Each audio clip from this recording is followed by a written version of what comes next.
اعوذ باللہ من الشیطان الرجیم بسم اللہ الرحمن الرحیم الحمد للہ رب العالمین والحمد للہ الذی ہدانا لہذا وما كنا لنهتدی لولا ان ہدانا اللہ ثم الصلاة والسلام على اشرف الانبیاء والمرسلین خاتم النبیین شفیع ذنوبنا وطبیب قلوبنا ابی القاسم محمد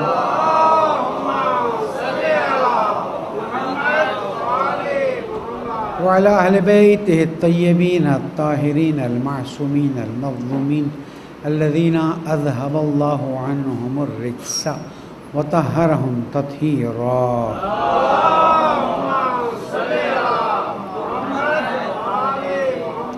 مومن کرام السلام علیکم ورحمۃ اللہ وبرکاتہ۔ اوصیکم ونفسی بتقوی اللہ ونظم امرکم۔ پہلے اپنے آپ کو پھر آپ سب کو نصیحت کرتا ہوں کہ اللہ کی پرواہ کیجیے، اللہ کا احترام کیجیے اور اپنے امور کو منظم کیجیے، یہی کامیابی کا راستہ ہے۔ اللہ تعالیٰ کی نعمتوں پر حمد بجا لاتے ہیں، اللہ تعالیٰ کی نعمتوں پر شکر ادا کرتے ہیں اور اللہ تعالیٰ سے دعا کرتے ہیں کہ پالنے والے ہمارے شکر کرنے کو قبول فرما لے، ہمارے گناہوں کو معاف فرما دے، ہماری عاقبت بخیر فرما دے۔ درود پڑھ دیں محمد و آل محمد۔ الحمدللہ عشرہ ولایت شروع ہونے جا رہا ہے اور یہ عید غدیر سے شروع ہوتا ہے اور نزول سورہ حل اتی تک جا کر ختم ہوتا ہے، اور الحمدللہ ان دنوں میں بہت سے اہم نکات پر گفتگو ہوتی ہے اور ولایت کے عنوان پر خاص کر مطالب بیان کیے جاتے ہیں اور بیان کیے جانے چاہیے، اس لیے کہ حق بنتا ہے کہ ہم ان 10 دنوں میں ولایت کی حقیقت کو جانیں، ولایت کی دلیلوں کو جانیں، ولایت کو سمجھ کر اپنائیں اور دوسروں تک پہنچائیں۔ صرف ہم ولایت کے نام پر خوشی منا لیں، غدیر کے نام پر خوشی منا لیں، بہت اچھا ہے۔ معصومین نے فرمایا ہے، احادیث و روایت موجود ہیں کہ عید غدیر کو شایان شان طریقے سے مناؤ، اس میں خوشی مناؤ، لیکن یہ کہ صرف خوشی منانے میں مشغول ہو جائیں اور غدیر کے فلسفے کو نہ سمجھیں نہ دوسروں تک پہنچائیں، یہ مشکل ہے، کیونکہ محض خوشی منانا بہت ہی زیادہ قابل تحسین چیز نہیں ہے۔ خوشی کے ساتھ ساتھ اس خوشی کے فلسفے کو سمجھنا، جیسے عید الفطر آئی، خوشی منائی، اس کے فلسفے کو سمجھا۔ عید قربان یا عید الاضحیٰ آئی، اس کی خوشی، اس کے فلسفے کو سمجھے۔ تو اسی طرح سے غدیر کے حقیقت کو جاننا، غدیر کے فلسفے کو سمجھنا اور اس غدیر کے واقعے پر پوری انسانیت کو کیا فائدہ ہوا اس کو بیان کرنا ضروری۔ اور جہاں تک میری بات پہنچے، میں شعراء کرام سے عرض کروں گا کہ ہمارے پاس قرآن اور حدیث سے اتنا مواد موجود ہے کہ آپ 100 جلدوں کا دیوان لکھ لیں پھر بھی کم پڑے گا۔ آپ کو اہل بیت علیہ السلام، قرآن، اسلام، رسول اکرم، دین کے بارے میں خیالاتی باتیں کرنے کی ضرورت نہیں ہے، قافیہ ردیف ملا کے واہ واہ کرانے کی ضرورت نہیں ہے۔ یہ وہاں ضرورت ہوتی ہے جہاں پر مواد نہ ہو، جہاں میٹر نہ ہو یا جہاں حقیقت ہی نہ ہو، جہاں قرآن ایک چیز کو ثابت کر رہا ہو، جہاں حدیث رسول ایک چیز کو ثابت کر رہی ہو، جہاں پر اقوال ائمہ معصومین بات کو ثابت کر رہے ہوں، جہاں صحابہ کرام سے متواتر حدیثیں ہمیں مل رہی ہوں، وہاں پر تصورات سے چیزوں کو بیان کرنا زیب نہیں دیتا۔ کیوں؟ اس لیے کہ جب آپ کی شاعری آگے بڑھے گی اور لوگ دیکھیں گے تصورات پہ چیزیں قائم ہوئی ہیں تو سمجھیں گے شاید حقیقت نہیں تھی، کیا پتہ کون سا زمانہ کب آ جائے۔ یہاں تو چیزیں بدلتے ہوئے اب سال نہیں لگتے، اب گھنٹے اور منٹوں اور سیکنڈ میں۔ بیروت چند سیکنڈوں میں بدل گیا اور بیروت کے واقعے کے بعد دنیا چند سیکنڈوں میں پھر بدل گئی، کہاں جا رہے نہیں پتہ۔ اس لیے ہر ایک شخص کہ جو اپنے آپ کو اہل بیت علیہم السلام کا چاہنے والا، ماننے والا، شیدائی پیروکار سمجھتا ہے، اسے اپنی ذمہ داری سمجھنی ہوگی اور اس ذمہ داری کے ساتھ پیغام کو آگے بڑھانا ہے۔ غدیر کا واقعہ کیا ہے کہ جب رسول اکرم محمد مصطفیٰ صلی اللہ علیہ وآلہ وسلم حجۃ الوداع فرما کر واپس تشریف لا رہے تھے تو غدیر خم کے میدان میں روکنے کا حکم آیا، آواز دی جو آگے بڑھ گئے وہ واپس آ جائیں، جو پیچھے رہ گئے انتظار کریں، اور اس کے بعد 5 جھاڑی دار درخت تھے، ان کی صفائی کروائی گئی۔ صفائی کروانے کے بعد نماز ظہرین وہاں ادا کی گئی۔ اللہ سبحانہ و تعالیٰ نے اپنے حبیب کو سورہ مائدہ کی آیت یا ایھا الرسول بلغ ما انزل الیک من ربک وَإِن لَّمْ تَفْعَلْ فَمَا بَلَّغْتَ رِسَالَتَهُ وَاللَّهُ يَعْصِمُكَ مِنَ النَّاسِ إِنَّ اللَّهَ لَا يَهْدِي الْقَوْمَ الْكَافِرِينَ۔ اے میرے حبیب، بلغ ما انزل الیک من ربک، جو تمہارے رب نے نازل کیا اس کو پہنچا دے۔ تو کیا اب تک جو پہنچایا تھا وہ نازل نہیں ہوا تھا؟ تاکید ہے، اب پہنچانے کا وقت آ گیا، اب اس کے بعد موقع نہیں ہوگا۔ وَإِن لَّمْ، لہجہ دیکھیں، وَإِن لَّمْ تَفْعَلْ فَمَا بَلَّغْتَ رِسَالَتَهُ، اس ایک چیز کو نہیں پہنچایا تو ایسے جیسے آپ نے رسالت کو نہیں پہنچایا۔ اب بات کی اہمیت کو جانیں کہ وہ کیا چیز ہے۔ میرے فیس بک پہ میں نے ایک خلاصہ ڈالا ہے اہل سنت کے محدثین کی کتابوں کا، کسی نے بھیجا تھا، اچھا بھیجا تھا، میں نے ڈال دیا۔ تو اس میں آپ دیکھیے گا کہ ہر ایک نے غدیر کے بارے میں جملے بیان کیے ہیں۔ ہمارا ان سب سے ایک سوال ہے کہ وہ کیا وجہ تھی کہ اللہ سبحانہ و تعالیٰ نے بھائی حج پہ تھے نا، عرفات میں تھے، منی میں تھے، مکے میں تھے، کیا وجہ ہے وہاں کسی کو نہیں رکوا کر کہا گیا اور باقاعدہ غدیر خم میں لا کر کھڑا کیا گیا؟ غدیر پانی کے ایک حوض، تالاب کو کہتے ہیں، خم جگہ کا نام تھا، وہ ہمارے لیے ایک عنوان بن گیا۔ حکم آیا وَإِن لَّمْ تَفْعَلْ فَمَا بَلَّغْتَ رِسَالَتَهُ، آپ نے یہ نہیں انجام دیا تو کچھ بھی نہیں۔ تمام واقعات گزر چکے ہیں۔ اس واقعے کے ایک لمیٹڈ ایام کے بعد حضور اکرم دنیا سے پردہ فرما جاتے ہیں۔ اس موقع پر اللہ سبحانہ و تعالیٰ فرما رہا ہے پہنچا دو، بلغ، حکم آ رہا ہے۔ اور پھر حکم کے بعد کیا اللہ کو کہنے کی ضرورت تھی؟ واللہ یعصمک من الناس، اللہ تمہیں، اچھا کافروں سے نہیں کہہ رہا اللہ کہ اللہ تمہیں کافروں سے بچائے گا، اللہ تمہیں لوگوں سے بچائے گا۔ کچھ لوگ تھے یا نہیں تھے؟ ایک عجیب مصیبت اس وقت آئی ہوئی ہے کہ جناب تمام صحابہ، میرا یہ جملہ تاریخ میں ریکارڈ ہو جا رہا ہے، آپ کے لیے بھی رہے گا، تمام صحابہ قابل احترام ہیں۔ میں نے پچھلے جمعے عرض کیا تھا، تمام صحابہ قابل احترام ہے شرط کے ساتھ، بغیر شرط کے تو کچھ بھی نہیں ہوتا نا۔ اور وہ شرط یہ ہے کہ دیکھیں صحابی کے مومن ہونے کی ایک نشانی بتائی گئی ہے، تم سب کے نام لے آؤ، ہم ہر ایک کے نام سے پہلے ایک سوال کریں گے، اگر اس سوال کا جواب مثبت آیا بہت اچھا، مثبت نہیں آیا تو تم کو لعن کرنا پڑے گی۔ یعنی بہت خطرناک جملہ کہہ رہا ہوں، وہ کیا ہے میں دوہرا دیتا ہوں، یا علی لا یحبک الا المومن، رسول اکرم نے فرمایا. اور اہل سنت کی کتابیں بھرپور اہل سنت کی تقریروں میں بھرپور، اے علی تم سے محبت نہیں کرے گا مگر مومن، اور تم سے دشمنی نہیں رکھے گا مگر منافق. کافر کا کام ہی نہیں یہاں پر. میرے پچھلے جمعے کی بات کو یہاں پر متصل کرتا ہوں. اب ہم آتے ہیں کہ بھائی تمہارے یہاں اور ہمارے ہاں حدیث کے نقل کرنے والے کی شرائط میں سے ایک شرط یہ ہے کہ وہ عادل ہونا چاہیے.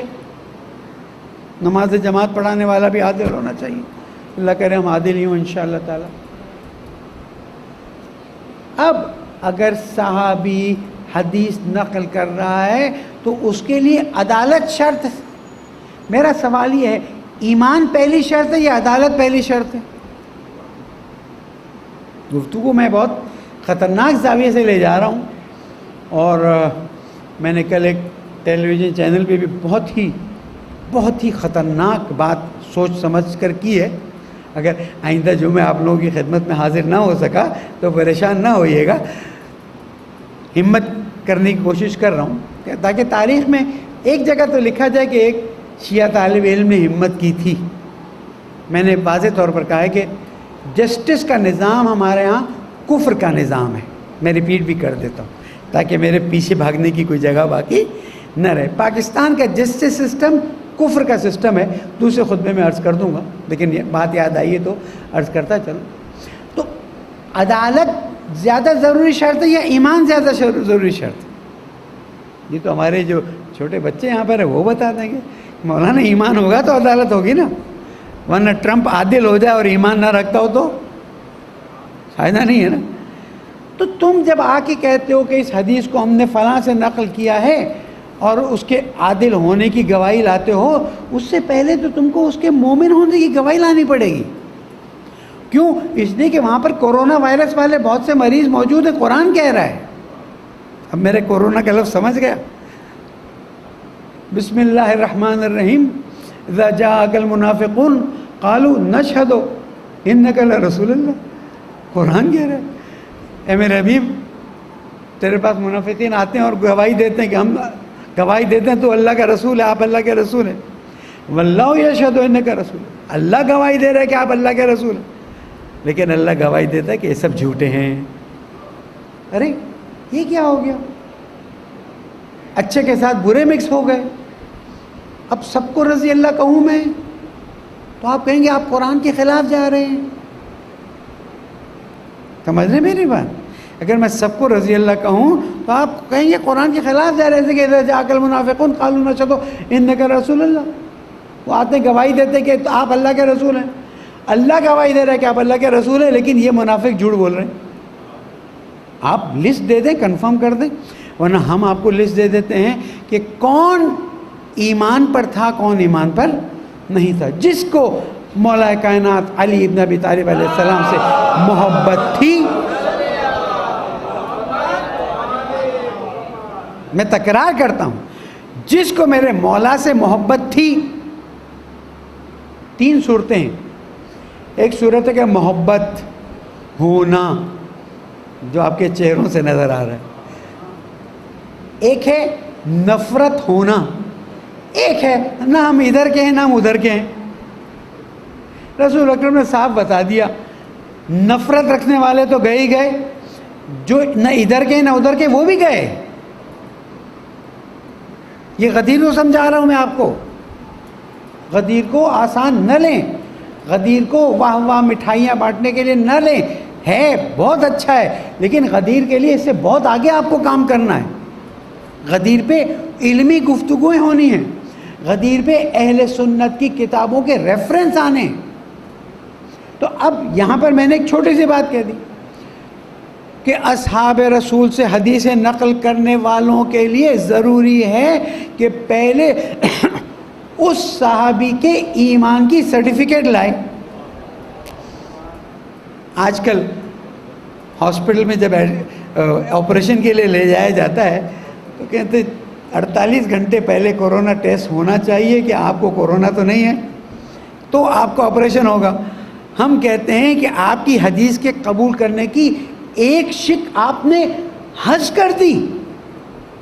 میں تیسری بار کہہ رہا ہوں, میں بہت خطرناک بات کہہ رہا ہوں, لیکن میں اپنی اس بات پہ قائم ہوں کہ اگر آپ کسی کی حدیث کو کوٹ کرنا چاہتے ہیں تو آپ کو ثابت کرنا ہوگا یا علی حبکم ایمان و بغضکم نفاق.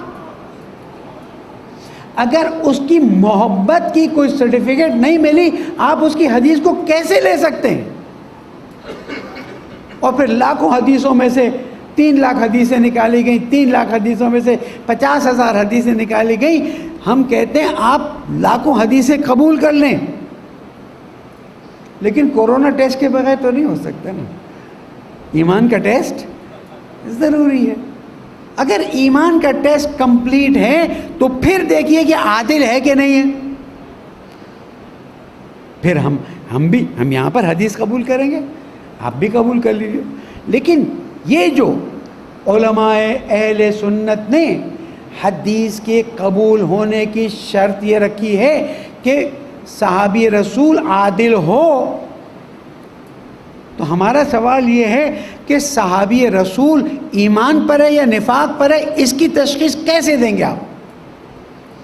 ہم آپ کی کتابیں لے کر آتے ہیں, آپ ہماری کتابیں لے کر آ جائیے, بیٹھ کے گفتگو کرتے ہیں اور طے کرتے ہیں کہ ایمان اور نفاق کی, ایمان اور کفر کی نشانی تو معلوم ہے, ایمان اور نفاق کی. آپ دیکھیں ایمان, ظاہری ایمان والوں نے مسجد زرار بنا لی, اللہ تعالیٰ نے حکم دیا. اب دیکھیں نا, مسجد بھی ڈھانے کا حکم آ سکتا ہے اگر علی کی محبت پر نہ ہو تو. بات بہت دور تک نکل رہی ہے, کوئی حرج نہیں, کوئی حرج نہیں. ہمیں اپنے بند الفاظ میں چیزوں کو پہنچانا فرض بنتا ہے, ورنہ پھر میں جمعے میں آ کے کیا کروں, 2-4 اچھی باتیں کر کے چلا جاؤں اور پھر قیامت میں مولا میرا گربان پکڑے کہ تجھے ہزاروں لوگ سن رہے تھے, انٹرنیٹ پہ جا رہی تھی, تو نے کھل کے بات. احترام, میں احترام کا دائرہ ہاتھ سے نہیں چھوڑتا.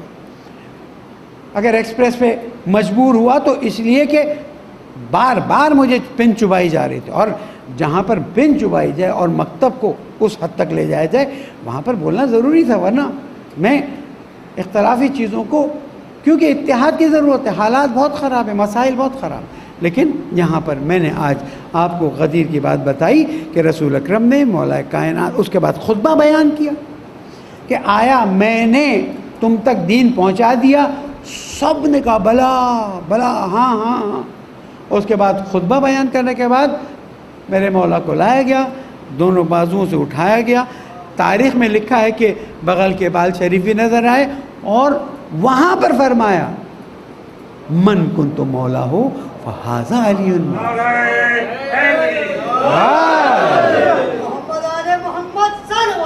اللہ صلی اللہ. اور یہاں رکے نہیں, اللہم والے من والا دعائے نصبہ پڑھا کریں. اب آپ کے موبائل میں موجود ہے, اللہم والے من والا. بھول گئے؟ جس سے محبت کر رہے ہیں تو اس سے محبت کرنا, تو اس کا مطلب کیا, جو اس سے جنگ میں آئے تو اس کو کیا کرنا, اس سے بھی رضی اللہ کرنا. ہاں, وعاد من عادا, جو اس سے دشمنی رکھے. اللہ تو کون دعا مانگ رہا ہے؟ یہ گھٹیا 2 ٹکے کا مولوی؟ کائنات کی عظیم ترین شخصیت دعا مانگ رہی ہے کائنات کی دوسری عظیم ترین شخصیت کے لیے کہ پالنے والے جو اس سے محبت کرے تو اس سے محبت کر, جو اس سے دشمنی کرے تو اس سے وانصر من نصرہ, جو اس کی مدد کرے. اللہ, یا رسول اللہ اتنا زیادہ عشق علی میں مبتلا ہو گئے؟ تو جواب آئے گا یہ میں مبتلا نہیں ہوا, اللہ مبتلا ہوا ہے. پالنے والے تو جو محمد والے محمد. ہمیں حقیقی معنی میں ولایت مولا کائنات اور اہل بیت علیہ السلام سے تمسک کی توفیق عطا فرمائے. گناہ گار ہیں, خطا کار ہیں, لیکن رسولوں اہل رسول کے چاہنے والے, محبت کرنے والے, تو دیکھتے ہیں کہ جب مولا کا نام آتا ہے ہمارا چہرہ روشن ہو جاتا ہے, ہمارا دل خوش ہو جاتا. پالنے والے گناہ گار, خطا کار, مولا کا واسطہ, غدیر کا واسطہ, آل رسول کا واسطہ, ہمارے گناہوں کو معاف فرما, ہماری پریشانیوں کو دور فرما دے. جو کورونا میں مبتلا مریض ان کو شفا کامل عطا فرما, مرحومین شہداء کے درجات کو بلند فرما دے. بے گناہ لاپتہ اسیروں کو آزاد فرما دے، ہمارے پیارے ملک کو امریکہ کے حوالہ بنا دے، دشمن اسلام دشمن پاکستان جلد از جلد نابود فرما دے، ہنود و یہود و نصارہ جو اسلام کے خلاف اور پاکستان کے خلاف سازش کرے نابود فرما دے، ملک کے حالات کو بہتر بنا دے، ہم سب کی عاقبت بخیر فرما دے، زمانے کے امام کو راضی فرما دے، ان کے ظہور میں تعجیل فرما دے۔ بسم اللہ الرحمن الرحیم۔ اذا جاء نصر اللہ والفتح ورأیت الناس يدخلون فی دین اللہ افواجا فسبح بحمد ربک واستغفرہ انہ کان توابا۔ صدق اللہ العلی العظیم۔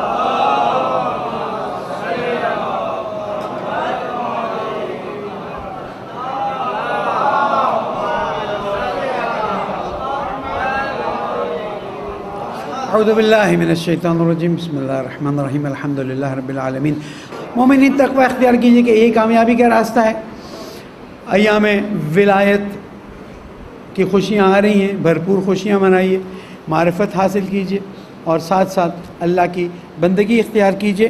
چند نکات میں نے نوٹ کیے ہیں۔ ایک تو یہ جو واقعہ پیش آیا ہے بہت ہی خطرناک واقعہ ہے، اور میں سمجھتا ہوں کہ بیروت کا یہ واقعہ دنیا کو بہت زیادہ مشکلات میں ڈال دے گا، اور ہمیں اس بارے میں اپنے آپ کو بھی تیار کرنا ہوگا، اس لیے کہ دیکھیں ایران کے دھماکے ہوئے، اس کے بعد پہلے سعودیہ، پھر ایران، پھر لبنان۔ کل کی رپورٹ ہے، تصدیق نہیں ہوئی ہے، نجف کے بھی خوراک کے بازار کے گوداموں میں آگ لگ گئی ہے۔ عجمان امارات کو جو شہر ہے ادھر بھی ایرانی مارکیٹ کو آگ لگ گئی ہے۔ ابھی ان خبروں کو کیوں باہر نہیں دیا گیا مجھے نہیں معلوم، ٹھیک ہے۔ یہ چیزیں ایک عجیب و غریب طریقے سے آگے آ رہی ہیں، اور لگتا یہ ہے کہ ہمارا یہود کے ساتھ ایک معرکہ ہونے جا رہا۔ ہم مملکت خداداد پاکستان کے شہری ہیں، یہ ہماری زمین ہے، یہ ہمارا وطن ہے، اور ہمیں خوشی اس بات کی کہ اسلام کے نام پر بنا ہے، اور اسلام کی خاطر یہ آگے بڑھے گا، اور اگر اس کے لیے جان کی بازی لگانی پڑی تو پیچھے نہیں ہٹیں گے۔ 1965 کی جنگ ہو، 71 کی جنگ ہو، صرف ہماری ایک شرط ہے کہ جو نعرہ حیدری اس زمانے میں لگتا تھا اس زمانے میں بھی لگے، اور ہم اس جنگ میں آگے بڑھتے جائیں، فوجیں آگے بڑھیں، ہم ساتھ دیتے رہیں، کیونکہ یہ اب ناگزیر لگتا ہے۔ اللہ کرے نہ ہو، میری بات غلط ثابت ہو جائے، کوئی مشکل بات نہیں، لیکن ہمیں اس بارے میں ہوشیار رہنا ہوگا۔ حکومت کو، فوج کو، سب کو پتہ ہے، صرف ہم تو اپنی طرف سے ایک تائید کے طور پر عرض کر رہے ہیں کہ ہم اپنے اس ملک کے لیے جان دینے کے لیے قربان ہیں، قربان کرنے کے لیے تیار ہیں، پیچھے نہیں ہٹیں گے۔ لیکن اگر تم نے کوتاہی کی تو پھر تم جانو اور اللہ جانو۔ میں علی زیدی صاحب سے سوال کرنا چاہتا ہوں، یوں ہی سوال کر سکتا ہوں، فون اٹھتا نہیں ہے، میسج کی جواب آتے نہیں ہیں۔ ان جی آئی ٹیوں کا کیا ہوا؟ اتنا شور مچایا، ارے تم تو سید زادے ہو، ہمت کرو نا، کس نے تمہیں بٹھا دیا؟ کس نے تمہیں خاموش کیا؟ اگر پارٹی مصلحت کی وجہ سے خاموش ہوئے تو قیامت میں جواب دہ ہو، اس لیے کہ تم مظلوم کی حمایت کے لیے نکلے تھے، اپنی پارٹی کی پالیسی کے مطابق نہیں نکلے تھے، اس لیے تمہیں اٹھنا ہوگا اور جواب دینا ہوگا۔ کورونا کے حالات بہتر بتائے جا رہے ہیں، بہتر ہے یا نہیں ہمیں نہیں معلوم۔ ہوٹلیں کھولی جا رہی ہیں، ٹرانسپورٹ کھولا جا رہا ہے، خدا را آپ لوگ احتیاط کا دامن ہاتھ سے نہیں جانے دیجیے، اس لیے کہ ہمارے اور آپ کی عزاداری کا زمانہ آ رہا ہے۔ میں عام طور پر ایک منفی بات کہہ جاتا ہوں کہ ابھی کھول کے کورونا بڑھا دیا جائے گا اور پھر عزاداری کے وقت ہم پہ شور کیا جائے گا، نوٹ کر لیجیے گا نا۔ ایسے کیا ہو گیا؟ تم نے تو کہا تھا عید کے بعد سپائک آئے گا، اب عید کے 14 دن کا تو انتظار کرو، اس کے بعد دیکھو کہ کیا صورتحال ہوتی ہے۔ تم نے کل اعلان کر دیا وہ کھول دو، وہ کھول دو، وہ کھول دو، پھر ایک دم سے بڑھ جائے گا۔ ایران کا حال دیکھ لیجئے، بہت برا ہے۔ برازیل کا حال دیکھ لیجئے، امریکہ، کل امریکہ کی حالت بری ہوئی تھی۔ بھائی مجھے ایک دم سے یہ لوگوں پہ رحم کھانا کورونا کے معاملے میں یہ ایک بہت خطرناک سازش لگی. شاید جنہوں نے اعلان کیا ان کو بھی نہ پتا ہو, پیچھے سے چیزیں چل رہی ہوں. ہوشیار رہیے گا. میں نے اپنا پیغام دے دیا. اگلی چیز میں اس بات کو عرض کرتا چلوں کہ پچھلے ہفتے رہ گئی بات کہ پشاور ہائی کورٹ میں جو ایک ایسے شخص کو کہ جس نے نبوت کا اور پتہ نہیں کیا کیا دعویٰ کیا تھا, اس کو شوٹ کر دیا گیا. جب ہم نے اس پہ نظر ڈالی تو پتہ چلا کہ یہ لوور کورٹ, اپر کورٹ, اوپر چیزیں چلتی رہیں اور کوئی نتیجہ نہیں آ رہا تھا. میں کہتا ہوں حکومت کو کہ اپنا عدلیہ کا سسٹم اتنا مضبوط کر دیں کہ اتنی لمبی کہانیاں نہ چلیں نا. 10 سال چیزیں چل رہی ہوتی کوئی پوچھنے والا نہیں. نیب کا بھی مسئلہ یہ ہے, ہر روز ایک خبر آتی, آج یہ شروع ہوا. میں تو 1.5 سال سے کہہ رہا ہوں, پھر وہ کہتے ہیں نا ٹرک کی لال بتی کے پیچھے لگا دیا, اس کے بعد پھر پتہ چلا. بہرحال عدلیہ کو دیکھنا ہوگا کہ یہ حرکت کیوں ہوئی, اس حرکت کا مقابلہ کرنا ہوگا. اس لیے کہ پولیس والے بھی یہ کام کر رہے ہیں, دوسرے لوگ بھی یہ کام کر رہے ہیں, انہی کو دیکھ کے لوگوں نے سیکھا ہے. وہاں پر روک لیں, وہاں پر لوگ خود بخود رک جائیں گے. میرا پیغام کسی اور خاص جگہ کے لیے. بارش آئی اور الحمدللہ مرکزی حکومت نے کراچی والوں پر رحم کھایا. میں مرکزی حکومت کا شکریہ ادا نہیں کروں گا. تمہیں شرم نہیں آتی؟ تمہیں کراچی کے پرابلمز نہیں پتہ؟ تمہیں کراچی کے MNAs نہیں بتاتے ہیں کہ یہاں کی کیا حال ہے؟ تم نے پچھلی بارشوں میں ہمیں ان لوگوں کے رحم و کرم پر چھوڑ دیا کہ جو اپنوں پر بھی رحم نہیں کرتے. ارے بھائی, یہ لوگ اپنوں پر رحم کر رہے ہوتے تو کم از کم اپنی قبر تو سیدھی کرنے کی فکر کرتے.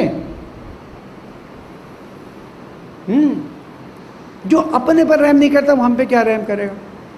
اب جا کے NDMA کو بھیجا گیا کہ جاؤ بھائی نالے صاف کرو. دیکھیں 4 دن میں, آج 5واں دن ہے, پوری نظر رکھ رہا ہوں, مطالعہ کر رہا ہوں تاکہ آپ کو بتا سکوں نالے اچھے صاف ہو گئے.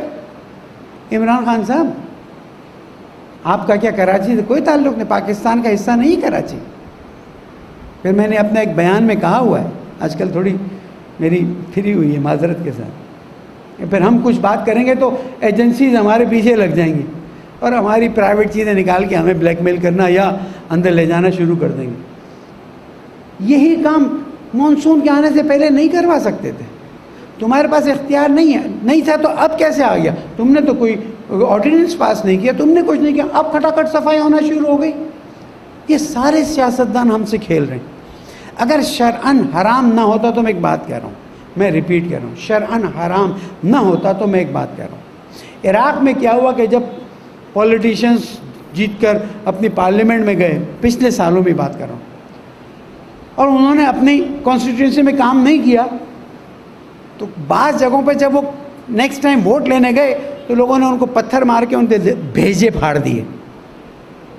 مت کہیے گا میں کسی کو اکسا رہا ہوں, لیکن اگر کسی نے ایسا کر دیا تو کیا ہوگا؟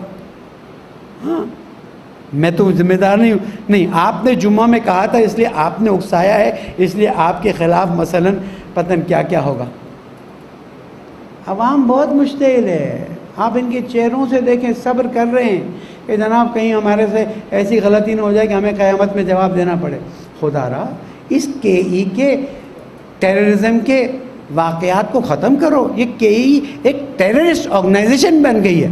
آئی ریپیٹ کہ کراچی الیکٹرک ہمیں ٹیررائز کر رہی ہے. میں نے پہلے بھی بیان دیا ہے کہ ہماری مدد کو آؤ اس ٹیررسٹ آرگنائزیشن کے مقابلے میں. لیکن نہ صوبائی حکومت, نہ اس کو کہتے ہیں تو کہتے ہیں اس سے کہو, اس کو کہتے ہیں تو میں یہاں سے اعلان کر رہا ہوں کہ اگر KE کے مسائل کو فوری طور پر حل نہ کیا گیا, مجھے کچھ کہنے کی ضرورت نہیں پڑے گی. عوام خود ہی ڈھونڈے گی KE والا کون ہے, وہاں کام کرتا ہے, اور پھر اس کے بعد اگر کچھ ہوا تو تم ذمہ دار ہو, میں ذمہ دار نہیں ہوں. جہاں بارش آئی وہاں بجلی غائب, گھنٹوں بجلی غائب, لوگ بیمار پڑ رہے ہیں, پریشان ہو رہے ہیں. بہرحال آپ اپنی صحتوں کا بھی خیال کیجئے. خاص کر ان بارشوں کے بعد جو گندگیاں بھری ہیں, اس سے کولرا, ٹائیفائڈ پھیلنے کا ڈر ہے. یہ ٹھیلوں کی چیزیں کھانا آج میں آپ کو واضح طور پر بتا رہا ہوں آپ کے لیے حرام ہے. اس لیے نہیں کہ مثلا اس میں کوئی کنٹینٹ حرام ہے، اس لیے کہ اس وقت جو مکھیوں کا حال اور جو چیزوں کا حال ہے وہ بیماریاں پھیلنے کا بہت ڈر ہے۔ یہ ہیضے کی وبا اگر پھیل گئی نا تو پھر آپ اپنے گھر کے ایک تنہا کفیل ہوں گے یا 2 لوگ کفیل ہوں گے، بیمار پڑ گئے تو اللہ نہ کرے کہاں جا کے کوئی سنبھالے گا۔ آئیے میرے فون دیکھیے، مسلسل فون آتا ہے، ہمارے شوہر کا انتقال ہو گیا، ہمارے بابا کا انتقال ہو گیا، ہمارے روزی کمانے کا انتقال ہو گیا۔ جتنا ہو سکے کوشش کر رہے ہیں، لیکن ہم کیوں نہ یہیں پر عہد کریں کہ فعلاً اس زمانے میں جب تک موسم بہتر نہیں ہو جاتا حالات، ہم باہر کی چیزیں نہیں کھائیں گے۔ وہ بابا گھر سے روٹی اور اچار لے کے چلے جاؤ نا، دفتر لے جانا ہے، وہ باہر کھڑے ہو کے ٹھیلے پہ کھاتے ہو، یہ تمہاری صحت کے لیے زہر ہے، زہر ہے۔ اس لیے خدا را اپنے پہ بھی رحم کیجئے، ہم پہ بھی رحم کیجئے، اپنے بیوی بچوں پر بھی رحم کیجئے، اور امید ہے انشاءاللہ کہ ہم عید غدیر، عید مباہلہ اور عید 14 اگست ان دونوں عیدوں کے درمیان ہیں۔ عید 14 اگست اس لیے کہ آج انڈیا میں ہوتے تو پتہ نہیں میرے بدن کا کیا حال ہوتا، آپ کے بدن کا کیا حال ہے، کشمیریوں کا حال دیکھ لیں۔ اس لیے ہم پاکستان میں بہت آرام سے ہیں، اللہ تعالیٰ کو شکر ادا کرتے ہیں۔ اس لیے عید غدیر بھی منائیے، عید مباہلہ بھی منائیے، اور عید 14 اگست بھی بہت ہی عالیشان طریقے سے منائیے۔ پالنے والے تجھے محمد و آل محمد کا واسطہ، تجھے تیری رحمتوں کا واسطہ، پالنے والے ان رحمتوں کی بارشوں کو ہمارے لیے فائدہ مند قرار دے دے۔ جہاں جہاں مومنین ہیں پریشان، ان کی پریشانیوں کو دور فرما دے، تیری بندگی کی لذت عطا فرما دے۔ عید غدیر و عید مباہلہ اور عید نزول سورہ حلطہ کا واسطہ، پالنے والے جو جو بیٹے بیٹیاں شادی کی عمر پہ پہنچے ہیں، وسائل فراہم نہیں، وسائل فراہم فرما دے، بیماروں کو شفائے کامل عطا فرما دے۔ پالنے والے مسجد کی تعمیرات میں جو لوگ اتنا کھل کے ساتھ دے رہے ہیں، پالنے والے ان کی زندگی میں صحت سلامتی برکت عطا فرما دے۔ پالنے والے جو بے روزگار ہیں، مقروض ہیں، پریشان ہیں، نوکریاں چلی گئی ہیں، ان سب کی مشکلات کو آسان فرما دے۔ ہمارے مرحومین شہداء کے درجات کو بلند فرما دے، زمانے کے امام کو ان سے راضی فرما دے، ان کے ظہور میں تعجیل فرما دے۔ بسم اللہ الرحمن الرحیم، والعصر ان الانسان لفی خسر الا الذین آمنوا وعملوا الصالحات وتواصوا بالحق وتواصوا بالصبر، صدق اللہ العلی العظیم۔